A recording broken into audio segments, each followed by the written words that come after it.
It's Magnet Warriors. Magnet Warriors are the best budget deck in Yu-Gi-Oh history. Am I just glazing them because all my favourite characters use them or because I want you to click on this video? No! The new supports from Burst Protocol and Maze of Muertos is actually that good. These guys can scrap with the best of the best in the current meta, and if you don't believe me, then you can definitely believe some official tournament results. They've got a powerful base strategy that's heavily customizable, and we'll get onto that later. And best of all the cards you need for the engine are printed in the lowest 3 rarities. These guys are 100% literal pack filler. If you want to start competitive Yu-Gi-Oh but you don't want to splash out that much cash on shiny cardboard or buy 3 Fallen in the Virtuous Structure decks like everybody else is doing, Magnet Warriors are the deck for you. Let's get into it. So what do Magnet Warriors actually do? Well, the main strategies revolve around this guy over here, Conduction Warrior Linear Magnum Plus Minus. Try saying that 3 times. He's a rock, so he's searchable by Gallant's Granite, but he's also searchable by the quick play spell Magnet Bonding, which itself is searchable by Conduction Warrior Plasma Magnum and Deuterion. Long story short, it's safe to say you are guaranteed to get this guy in your hand at one point or another. And once you have him, you can easily set up a board with a rank 4 engine and 2 high level beatsticks of the same level. Wait. Doesn't this seem familiar? Well, it might, but Habakiri can have a seat in the trash pile because Linear Magnum's the upgrade. Linear Magnum has a summoning condition.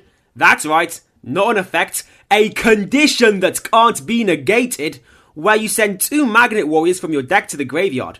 And the ones you'll want to send are Beta the Electromagnet Warrior and Magnet Warrior Sigma Plus. This'll trigger Sigma's effect, which will summon the Beta you sent along with him, and Beta is your classic when this is summoned such an in-archetype card. And from here we can go all sorts of ways, but just to start you off, I'll show you this combo where we're going to add Magnet Warrior Sigma Minus.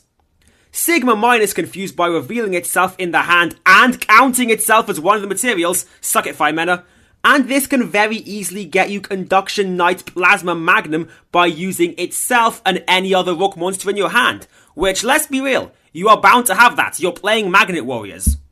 Upon summon, Plasma Magnum searches you Magnet Bonding, this deck's trusty 3-in-1 shampoo and the most important card besides Linear Magnum. I've already said it can search Linear Magnum, but it can use that same effect to search a Magnet Warrior instead. And its second choice is that you can search any Magno Warrior.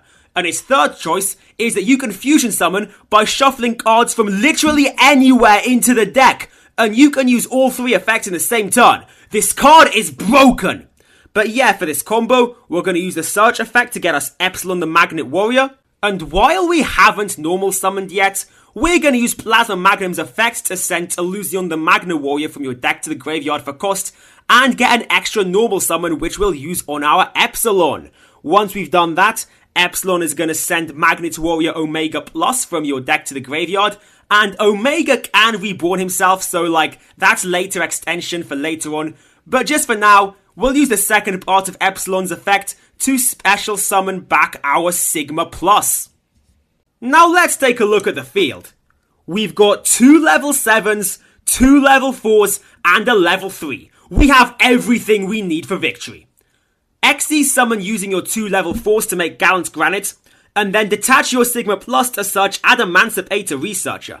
Researcher will special summon herself with her effect, stack the deck with your other effect, and then you can use her and Beta to synchro summon Naturia Beast. Yup, this deck turbos out Beast. A lot of powerful decks in this game are very reliant on spell cards. I should know, I play one of them, and this will give you a massive advantage in the meta. But we're not done yet! We sent Illusion to the graveyard for a reason, and that reason is that while he's there, you can banish your Sigma Plus and Sigma Minus from your graveyard to get him out on the field. He's a beat stick that once per turn, when your opponent activates an effect, he can destroy a monster on the field. Or if the monster happens to be Earth, he can permanently steal it from your opponent. And did I mention that Plasma Magnum makes everything on the field Earth? Another boss monster this deck can make is Flux Oxenfeld, you guessed it, level 7 fusion with super generic requirements that can bounce an Earth monster you control and any card your opponent controls as a quick effect. he can disrupt continuous spells and traps, and he can also send Xyz monsters back before they do their thing. Lovely stuff. Especially when you factor in Illusion and how now that everything on the field is Earth and he steals stuff, Oxenfeld has an almost infinite amount of ammo if you play your cards right. Before we go into individual strategies the magnets can pursue, let's just go over the ratios you need for this core foundation. 3 linear magnum, 3 beta the electromagnet, 3 sigma minus, 2 sigma plus, 1 Illusion, 1 epsilon, 1 omega plus, 1 researcher, 3 deuterion, 1 Nibiru as an alternate target for Gallant's Granite, 3 magnet bonding, and then for the extra deck, 2 plasma magnum, 1 Oxenfeld, 1 beast, and 1 Gallant's Granite. As you can see, this does leave you with plenty of room to build on this engine, add new engines, and still have enough space for quite a few hand traps. Let's go into some extra stuff you can do with this deck. Magnet Link Climbing. Swarming the field with miscellaneous monsters is what Magnet Warriors do best, so generic link climbing becomes one of your best options. Of course, there's the classic IP and SP combo, and if you're looking for something a little bigger, there's Access Code Talker, Gorgon of Ziliphonia, and Underworld Goddess of the Closed World, all 3 of which are absolutely menacing targets for IP to link into. And to make things better, this isn't just a link climbing friendly deck. It's a link climbing friendly deck with lots of level 7s in it, so you can easily Xyz summon Mecha Phantom Beast Dracosac. Dracosac can summon tokens, which can be used as even more link materials, so you can make your IP without sacrificing too many important guys. And there are even more options than this if you choose to expand on this strategy. This is a fusion focused deck, so Cross Sheep can be used to help you link climb even better. Nightmare Phoenix can give you a handy spell or trap destroy, and then be used to link into a Bawaku. And since this is a rock type deck, Dogurad the Stone Trooper and G-Golem Dignified Trilithon are also on the table. And a funny thing with Trilithon and Plasma Magnum, because Plasma Magnum makes everything Earth, you can link summon your Trilithon using your IP to make it even more tanky. Magnet Control, because we haven't abused Plasma Magnum's Floodgate effect enough. Super Polymerization becomes insanely good in this deck, because even if your opponent is playing a multi-attribute deck, Plasma Magnum can make it so you can still fuse their stuff away into Garura and Mud Dragon.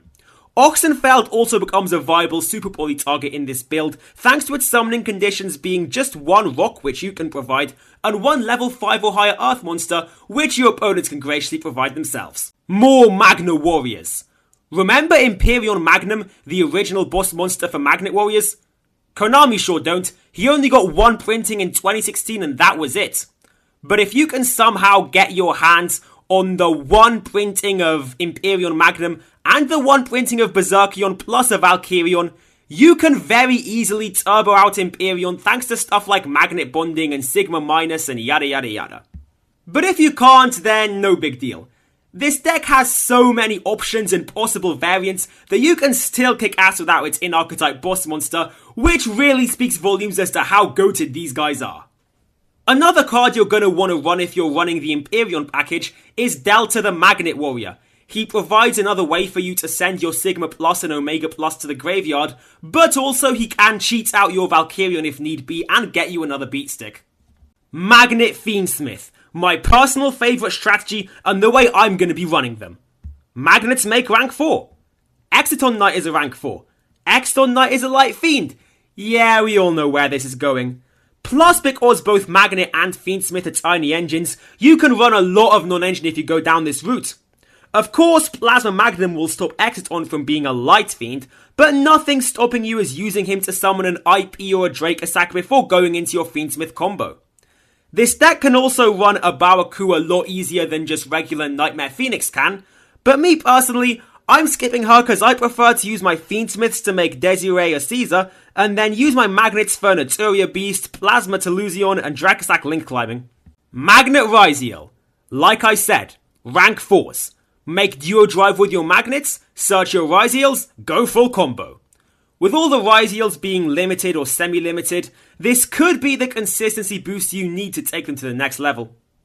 Rank 3 Magnets. I'm not a fan of this strategy personally because I prefer to use my beta as material for Beast and then focus my XC summons on my rank 4 Engine and Dracosac. But this one can do a lot of powerful things, don't get me wrong. Essentially, in addition to your 3 betas, you're going to want to run one of each other electromagnet, cause you've seen how easily this deck can search and summon without even using your normal summon, so getting 2 level 3s on the board is light work for the Magnet Warriors. From here you can go into one of the best rock monsters in history, Gorgonic Guardian, or another Fiendsmith target with Mellow Melody the Brass Djinn. Or if you've got one of your level 7s out, you can go into Melee of the Trees, send Glow Up Bulb, use the bulb's effect to resurrect itself, and then synchro summon using that and your level 7 into Adamancipator Risen Dragite. Dragite has a chance of getting you some bounces, and a guarantee to get you a spell negate if you've discarded Deuterion earlier on in the game. This strategy also has crazy overlap with the Imperion package since Alpha searches your Magna Warrior upon summon, so you can easily get out both endboards by going down this route. Long story short, Magnets are goated, and you're goated too for watching this video all the way to the end. Thank you and have a good day.